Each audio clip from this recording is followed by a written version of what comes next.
बिस्मिल्लाहिर्रहमानिर्रहीम। सही बुखारी शरीफ।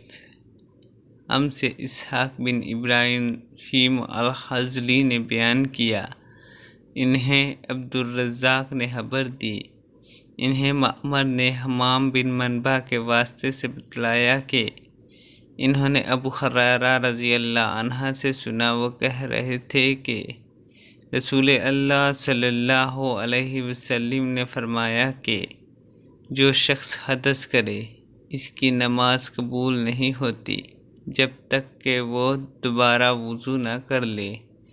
हिजर मौत के एक शख्स ने पूछा कि हदस होना क्या है? आपने फरमाया कि पहाना के मकाम से निकलने वाली आवाज़ वाली या बे आवाज़ वाली हवा।